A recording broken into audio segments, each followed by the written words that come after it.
আসুন আজকে আপনারা খরিদ হয়েছেন আমার আল্লাহর দরবারে জান্নাতের বিনিময়ে। আল্লাহ রাব্বুল আলামিন আমাদেরকে নির্দেশ করলেন নবীর উপর দুরূদ শরীফ পড়ার জন্য। ফাজাইলে দুরুদে লেখে যে দুরুদটা আমার আল্লাহ পড়ে, ফেরেশতারা করে, ঈমানদারদেরকে ডাকে। আজকে ঈমানি সুরতে আল্লাহকে খুশি করার জন্য আমরা যারা দুরূদ শরীফ পড়েছি, ফাজাইলে দুরুদে লেখে একটা ব্যক্তি তার বাড়ি হলো ইরাকের জমিনে। ইনি কাফেলা বন্দী হয়ে হজ করতে যাবেন, রওনা হয়েছে। একটা ছেলে ছিল এরকম বাচ্চা, 7 বছর বয়স। ফাজাইলে দুরুদ, ছেলেটা বলতেছেন, আব্বা আপনি হজে যাবেন? তাহলে আপনি হজে চলে গেলে আমি কই থাকবো? আমার তো আম্মু নাই, আমার আম্মু তো মারা গেছে। আমি একা একা কি 7 বছরের ছেলে থাকতে পারবো? বাবাও কাঁদতেছে, ঠিকই তো বলছো, ঠিক আছে চলো তোমাকে সাথে নিয়েই যাব। তখন তো গাড়ি টাড়ির ব্যবস্থা তেমন ছিল না, হাইটেই বেশিরভাগ যাইতে হইতো।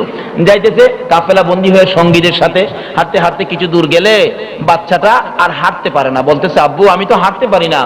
বাবা তো সন্তান ফালাইয়া যাইতে পারে মানে এক কাঁধে হজের সামান, আরেক কাঁধে বাচ্চাটাকে নিলেন। দূরের রাস্তা কিন্তু হালকা হইলেও বোঝা ভারী লাগে, বোঝা ভারী, হাঁটতে কষ্ট হয়, লোকদের সাথে হাইটা কুলাতে পারে না। সঙ্গীরা তো মরুভূমি পার হইয়া মানুষ বসতি এলাকায় পৌঁছে গেছে, কিন্তু এই মরুভূমির মধ্যে রাত্র হয়ে সন্ধ্যা হয়ে গেছে। একটু পরে দেখে জঙ্গলার থেকে বাঘ বেরিয়ে গেছে। বাচ্চাটা বাবার গলায় ধরে কাঁদতেছে, আবু ওই যে বাঘ দেখা যায়, এখন তো বাঘ তোমাকেও খাবে আমাকেও খাবে। বাবা বাচ্চাটা বুকে লইয়া কাঁদতেছে, প্রভু গো বাঘের মুখ থেকে আমার বাবা সন্তানকে আমি কিভাবে বাঁচাবো? তাবু টানাইয়া তাবুর মধ্যে বাপ বেটা বসে আছে। সন্ধ্যার পরে ঢাক ডাকতে ডাকতে কাছাকাছি এসে গেছে। বাচ্চাটা বলে, আব্বু বাবু আল্লাহর নাম ভরসা করে ঘুমায় থাকো। ঘুমায় গেছে। রাত্র 10টা 11টা দেখে চারদিক ভাগ একবারে কাছাকাছি, ডাক মারলে মাটি পর্যন্ত কেঁপে ওঠে। বাচ্চাটা ঘুম থেকে সজাগ হইয়া তার বাবাকে ডাকতেছে, ফাজাইলে দুরুদ, বাবা বাবা আব্বু আব্বু ভাগ এসে পড়ছে। আব্বু 7 বছরের বাচ্চা, পাশে বাঘ, ধাক্কা দিতেছে বাবাকে, বাবা ভাগ এসে পড়ছে। কয়েকটা ধাক্কা দেওয়ার পরে দেখে বাবা দুনিয়ায় নাই, বিদায় হয়ে গেছে। একদিকে মরুভূমি, মানুষ নাই, চারদিকে ভাগ, আবার বাবা মৃত। কন্ত বাচ্চাটা কেমন বিপদ। আজকে একটা মানুষ যেই ঘরে মারা যায়, দাফন করে আসলো, এই ঘরে মানুষ যাইতে ভয় পায়। একটা বাচ্চার সামনে বাবার লাশ, কাছে কেউ নাই, তার সাথে সাথে চারদিকে আবার বাঘ। বাচ্চাটা কাঁদতে কাঁদতে, ফাজাইলে দুরুদে লেখে, কাঁদতে কাঁদতে বাচ্চাটা বাবার মরদেহের উপর পইরা ঘুমায় গেছে। অনেক সময় দেখবেন বাচ্চা কাঁদতে কাঁদতে যেখানে কান্দে এখানে ঘুমায় গেছে। এমন সময় বাচ্চাটা দেখে কে যেন আইসা ডাকতেছে, এ বাবা উঠো উঠো, কিসের বিপদ, উঠো। ওই 7 বছরের বাচ্চাটা বলেন, আমি ঘুম থেকে উইটা দেখি একটা পূর্ণিমার চাঁদের মতো একজন পার্সন, একজন ব্যক্তি আমাকে বলতেছে, বাবা তুমি কিসের ভয়ে কাঁদতেছো, কি ব্যাপার? হুজুর আপনি কে, কোত্থেকে আসছেন? চারদিকে ভাগ ডাকতেছে, বাঘের ভয়, আমার বাবাও মারা গেছে, এই জন্য আমি কাঁদতেছি। রাসূল বলেন, তুমি ভয় পাইও না, এই ভাগ একটাও তোমাকে ধরবে না। জিজ্ঞেস করলেন, হুজুর আপনি কে? আমি গুনাহগারের বন্ধু, উম্মতের কান্ডারি নবী মুহাম্মদুর রাসূলুল্লাহ। বাচ্চাটা কাঁদতেছে, হুজুর এই বিপদে আমি কিভাবে আপনাকে পাশে পাইলাম জানতে চাই। আমার নবী জবাব দেন, উম্মতের কান্ডারি নবী জবাব দেন, রে বালক তোর বাবা প্রত্যেক দিন এশারের নামাজ পড়ে, বলুন এশারের নামাজ পড়ে না ছাড়ে? এশারের নামাজ পড়ে বিছানায় শুইবার আগে রে বালক তোর বাবা প্রত্যেক দিন 10 বার আমি নবীর উপর দুরূদ শরীফ মদিনা পাঠায়। জীবনে কোনদিন 10 বার দুরূদ আমি নবীর মদিনায় না পাঠাইয়া তোর বাবা ঘুমায় না। আজকে যে তোর বাবা ঘুমিয়ে গেল, দুরূদ তো আমি পাইলাম না, আমি আর সইতে পারি না, আমার পাগল কই কেন দুরূদ পড়ে না। তালাশে বেরিয়ে গেলাম, আইসা দেখি তোর বাবা ইন্তেকাল করেছে। বালক ভয় পাইস না, এ বাঘ তোকে ধরবে না। আমি নবী যখন তোর পাশে এসে গেছি আর তোর কোনো ভয় নাই। হুজুর আমার বাবা কিনে আমি কি করব? কেউ নাই, কোনো মানুষ নাই, আমার বাবার কাফন দাফন আমি কিভাবে করব? এমন সময় রাসূল বলেন, চিন্তা করিস না রে, তুই বসে থাক, আমি ব্যবস্থা করতেছি। আমার নবী চলে গেলেন। কিছুক্ষণ পর ওই বালকটা বলেন, হাজার হাজার লোক আইসা ভরে গেছে মরুভূমি, সাদা দাড়ি, টুপি, পাঞ্জাবি, এরকম সুন্দর লোক। একজন কাছে আসলে জিজ্ঞেস করলাম, আপনারা কোত্থেকে আসছেন? আমি তো কোনোদিন আপনাকে দেখি নাই। লোকটা জবাব দিল, এরে বাবা আমাকে চিনলি না? আমি হলো আদি পিতা আদম নবী। আপনি আমাকে চিনলেন না? আমি জাতির পিতা ইব্রাহিম নবী। এইভাবে সকলে পরিচয় দিলেন বাচ্চার হাতে। জিজ্ঞেস করলেন, আপনারা কিভাবে আসলেন? সকলে এক বাক্যে বলতেছেন, রে বালক, সকল নবীদের নবী যিনি, সাইয়্যিদুল মুরসালিন যিনি, রাহমাতাল লিল আলামিন যিনি, ওই নবী আমাদেরকে নির্দেশ করেছে, তোমরা যাও, জলদি করে যাও। আমার একটা পাগল 10 বার দুরূদ না পড়ে ঘুমাইতো না। জলদি করে যাও রে, জলদি করে যাইয়া তোমরা আমার ওই পাগলের কাফন দাফনের ব্যবস্থা করো। জোরে জোরে কোন সুবহান। তাহলে এই দুরুদের আমলে নবী খুশি হয় না বেজার হয়? নবী খুশি হইলে আল্লাহ খুশি না বেজার? তারপরে কি জান্নাত আপনার চাইতে হইব না জান্নাত আপনার পিছে পিছে যাইব? আল্লাহু আকবার কান্না। বালকটা বলেন, হুজুর আমার বাবা প্রত্যেকদিন 10 বার দুরুদের আমল করার কারণে আপনি আমার বাবারে এমন মায়া করলেন, এই ব্যবস্থা করলেন। কহো শুধু এখানে না তো, আর কোনো বিপদ তোমার বাবার হবে না। এক সাহাবী বলেন, ইয়া রাসূলুল্লাহ, আমি তো একটা নিয়ত করেছি। কি নিয়ত? আমি ফরজ সুন্নত ওয়াজিব, ফরজ সুন্নত ওয়াজিব এই কাজগুলি শেষ করার পরে যেটুকু সময় আমার অবসর থাকবো, এই সময়টা 4 ভাগ করে 1 ভাগ আপনি নবীর উপর দুরূদ শরীফ পড়বো। রাসূল বলেন, ভালো ভালো, খুব ভালো, যদি পারো আরো বেশি করো। হুজুর তাহলে 2 ভাগ আপনার প্রতি দুরূদ শরীফ পড়বো। রাসূল বলেন, খুব ভালো, পারলে আরো বেশি করো। হুজুর তাহলে 3 ভাগ আপনার প্রতি দুরূদ শরীফ পড়বো। রাসূল বলেন, খুব ভালো, পারলে আরো বেশি করো। আচ্ছা 3 ভাগের পরে আর কয় ভাগ থাকে? ওই সাহাবী বলেন, ইয়া রাসূলুল্লাহ, আল্লাহর কসম আমি ফরজ সুন্নত ওয়াজিবের পরে যেটুকু সময় পাবো আর কোন তাসবিহ তাহলিল আমি করব না, এই সব সময়টুকুন আপনি নবীর উপর দুরূদ শরীফ পড়ব। রাসূল বলেন, সাহাবী আমার উপরে ওয়াজিব হয়ে গেছে তোমাকে নিয়ে জান্নাতে যাওয়া। তাহলে এই দুরুদের আমল আমাদের থাকলে লাভ হবে না লস হবে? যার আমলে দুরুদ যত বেশি হবে, হাসরের কঠিন দিনে নবী তত আপনার কাছে রবে। কাজী এই নির্দেশটাই তো আমার আল্লাহ কোরআন শরীফে বলেছেন, ইন্নাল্লাহা ওয়া মালাইকাতাহু। এটা লাভজনক না হইলে কি আল্লাহ এটা করত? ইন্নাল্লাহা ওয়া মালাইকাতাহু ইউসাল্লুনা আলান নবী ইয়া আইয়ুহাল্লাযীনা আমানু সাল্লু আলাইহি ওয়া সাল্লিমু তাসলিমা। দুরুদের নির্দেশ কার বলুন তো? এখন দুরুদ বেশি পড়লেই অনেকে ফতোয়া মাইরা দেয়, কয় এটা বেদাতি। দুরুদ বেশি বললে যদি বেদাতি হয়, তাহলে সবচেয়ে বড় বেদাতি হইল আমার আল্লাহ। কারণ মুফাসসিরিনে কেরাম লেখেন, ইউসাল্লুনা আলান নবী, ইউসাল্লুনা দ্বারা এটাই বুঝাইলেন আল্লাহ আর কোনো কাজ করে না, সর্বক্ষণ নবীর উপর দুরূদ শরীফ পড়ে। আল্লাহর চেয়ে বেশি দুরূদ পৃথিবীর কেউ করতে পারে না। নবীর ভালোবাসায় দুরূদ পড়লে লাভ হবে না লস হবে? যারা এই সেই কয় আমি বলবো, তারা কোরআন শরীফ বুঝে না। কোরআন শরীফ পড়া এক জিনিস, বুঝা আরেক জিনিস। পড়া সহজ, বুঝা বড় কঠিন।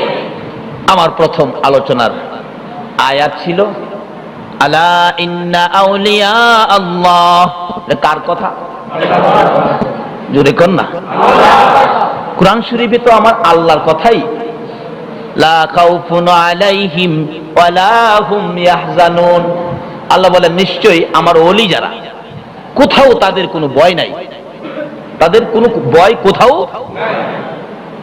মৌতে ভয় নাই, কবরে ভয় নাই, হাসরে ভয় নাই, মিজানে ভয় নাই।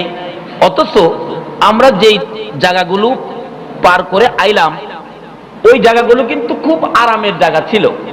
প্রথম ছিলাম আলমে রুহের দেশে, যেখানে পৃথিবীর সৃষ্টির থেকে কিয়ামত পর্যন্ত সকল মানুষের রুহু একত্রিত ছিল। এটাকে আরবিতে বলে আলমে রুহের দেশ। ওখান থেকে আল্লাহর নির্দেশে আমরা আসলাম আলমে বতন, মারপেট। আসি নাই মারপেটে?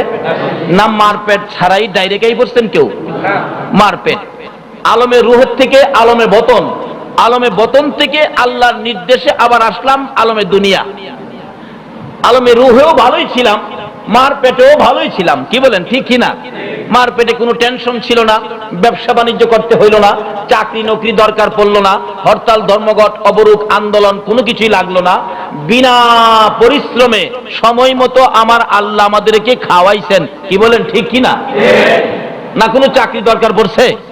আচ্ছা, যে আল্লাহ মারপেটে 10 মাস 10 দিন চাকরি ছাড়া, জমি ছাড়া, ব্যবসা ছাড়া, বিদেশ ছাড়া, চট্টগ্রামের সাগরের মাছ ধরা ছাড়া, জমি জামা ছাড়া, গাছ গাছরা ছাড়া, সব কিছু ছাড়া যেই আল্লাহ এত আরামে রাইখা মারপেটে 10 মাস 10 দিন খাওয়াইতে পারছে, সে আল্লাহ কি এখন আমাদেরকে খাওয়াইতে পারবে না?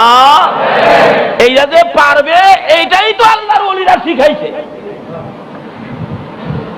এক একজন ওলির দরবারে যায় দেখেন হাজার হাজার মানুষ পয়রা খাইতেছে, অথচ আল্লাহ কয় আমার পাগলটা তারাইছস, তারা তো সৃষ্টি করছি আমি।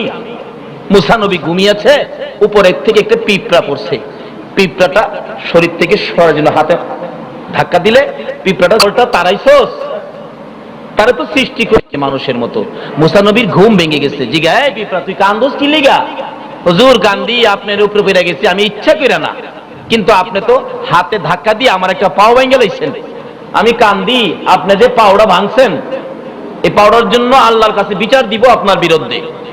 আপনি মুসা নবী হইয়া পারবেননি আমার একটা পাও বানাইতেন? পিঁপড়া কয় আপনি মুসা নবী হইছেন, পারবেননি আপনি আমার একটা পাও বানাইতেন? যে বলুন তো, একটা পিঁপড়ার পাও বানাইবার ক্ষমতা পৃথিবীর কারো আছে?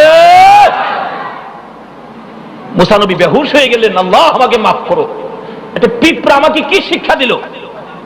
একটা পিঁপড়ার পাও বানাইবার ক্ষমতা কোনো মানুষের নাই, পিঁপড়াটা বানাইছে কে? আচ্ছা, পিঁপড়ারে আল্লাহ বেশি মায়া করে না মানুষরে বেশি মায়া করে? মানুষটা যদি বিধর্মীয় হয় বানাইছে তো আল্লাহ, মানুষটা যদি হিন্দুও হয় বানাইছে তো আল্লাহ।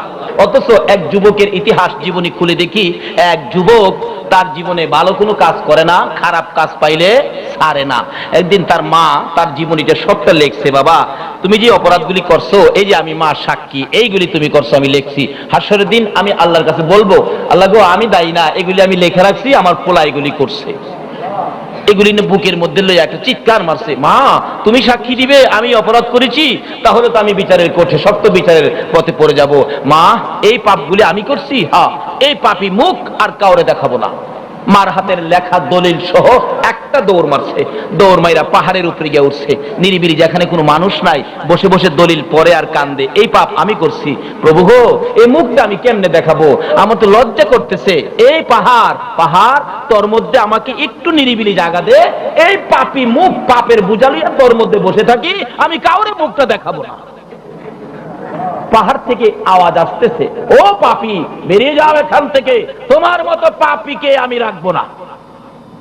বেরিয়ে গেলেন, লজ্জা পাইলেন, যে সাগরের কিনারে দাঁড়ায় কাঁদতেছে, হে সাগরের পানি, তোর ভিতরে কত জাতের মাখলুক, কত কিছু বাস করে, আমাকে একটু জায়গা দিবি, এই পাপী মুখটা লইয়া তোর মধ্যে লুকাইয়া থাকি, আমি তো তোমারই বান্দা, তুমি তো আমাকে সৃষ্টি করেছো, আজকে আমি ভুল করেছি, অন্যায় করেছি, বুঝতে পারি নাই, পাপ করেছি। মা দলিল লিখেছে, মাবুদ গো মার হাতের দলিল সহ পাপের বোঝা লইয়া যার কাছে যাই গো দরজা বন্ধ করে দেয়, পাপী বলে আমার কেউ জায়গা দেয় না। হ্যাঁ মাবুদ আমার আল্লাহ তুমি কই গো, আমি পাপী বলে আমার কেউ জায়গা দেয় না, কিন্তু হাতের দলিল সহ পাপের বোঝা লইয়া সৃষ্টি করেছো, ও আমার আল্লাহ তুমি কি একটু জায়গা দিবানি? দিবা, তুমি দিবা, কেউ তো জায়গা দেয় না, কিন্তু আমি তো তোমার সৃষ্টি, তোমার বান্দা। সঙ্গে সঙ্গে গায়েবী আওয়াজ হচ্ছে, আল্লাহু আকবার, শোনা যায় আকাশে, পাপী পাপী রে, ও যুবক জীবনে কত গুনাহ করেছো, গুনাহগার বলে কেউ তোমাকে দেখলে সবাই দরজা বন্ধ করে দেয়, পাপী রে আমি আল্লাহ এখনো দরজা বন্ধ করি নাই, তোর জীবনের সবগুলো পাপ লইয়া একবার আমার আল্লাহ কইয়া, তোমাকে দেখলে সবাই একবার যদি আমার জীবনের পাপগুলো লইয়া আল্লাহ কইয়া ডাক দিবি রে, আমি আল্লাহ তোর সবগুলো গুনাহ মাফ করে আমি আল্লাহ কুদরতি কুলে উঠাইয়া নেব। বান্দা খাওয়ানোর ব্যবস্থা করতেছে কে? অপরাধী, কিন্তু আল্লাহর মায়া আছে। এরকম বান্দাগুলো অপরাধীগুলো হোক না ভন্ডা, অলির দরবারে পয়রা পয়রা খাইতেছে, এই খাওয়ানোর ব্যবস্থা করতেছে কে? বান্দার প্রতি আল্লাহর মায়া আসেনি? অন্তরে মুসা নবীর জীবনীতে আসছে, মুসা নবী আপনার ওই মুসাফির ছাড়া খানা খাইতেন না, মুসাফির ছাড়া খানা খাইতেন না। একবার খানা খাওয়ার জন্য 3 দিন পার হয়ে গেছে, মুসাফিরও পায় না খানাও খায় না। কয়দিন পার হয়ে গেল? কয়দিন? 3 দিন পার হয়ে গেছে, মুসাফিরও পায় না খানাও খায় না। 3 দিন পরে রাস্তার থেকে এক পাগলের মতো এক লোকের ধরছে, এই মিয়া তুমি কি মুসাফির? হ্যাঁ, এদিকে আসো, খানা খাইবার লেগে মুসাফির পায় না, বসো বসো আমার সাথে খানা খাও। এই পাগল বেচারা আইসাই বস, হাত ধোয়া নাই, কোনো কথা নাই, খাওয়া শুরু করেছে। মুসা নবী কই থামো থামো, আল্লাহর নাম নেও না, বিসমিল্লাহ কও নাই, খাওয়া শুরু করছো, হাত নাই, দোয়া নাই, কিছু নাই, কি ব্যাপার? কপেটে খিদা খায় লই, বাহির হয়ে যাও। আল্লাহর নাম ছাড়া খাওয়া শুরু করছে, যাও মুসা রে, মুসাফির পাইছো? আর খিয়ের পাইলাম, 3 দিন পর্যন্ত খাই না, আজকে যাও একটা পাইলাম, আনলাম খাইতে, কি কয় না কয় খাওয়া শুরু করছে, তোমার নাম লয় না, হাত মুখ ধুই না। আল্লাহ কয় মুসা তারপরে কি করছোস? তো ঘাড় ধইরে বের করে দিছি। আমার আল্লাহ কয় মুসা রে, এই লোকটার বয়স হয়েছে 70 বছর। কত বছর? 70 বছর পর্যন্ত আমি আল্লাহ খাওয়াইতে পারলাম, তুই মুসা কি এক ওয়াক্ত খাওয়াইতে পারলি না? আমার আদরের বান্দাকে আমি যদি 70 বছর খাওয়াইতে পারি, তুই কি একদিন খাওয়াইতে পারলে না? তাই বলতেছিলাম মুসা নবীর মতো সব পাগল দেখলে গারো ধরে ধাক্কা দেয় কিনা কন? তাও এই জন্য বলতেছেন খাদেম সাহেব, খরমপুর মাজারের খাদেম, উনি বললেন হুজুর মসজিদ করলেন, মাদ্রাসা করলেন, এতিমখানা করলেন, একটা পাগল খানা তো করলেন না। তারা তো আল্লাহর মাখলুক, না খায়া রাস্তায় রাস্তায় ঘুরছে, কারো কাছে গেলে ধাক্কা দেয়, মারে, তারে তো খাওয়ানোর ব্যবস্থা করে না। আপনারা কি করেছেন? আল্লাহর কসম আমি পারলাম না তার প্রশ্নের জবাবটা দিতে, আমি আটকা পড়ে গেছি। অথচ এই কিসিমের পাগলদের খাওয়ানোর ব্যবস্থা কোথায় বলুন তো? ওলিদের দরবারে। বলুন কার দরবারে?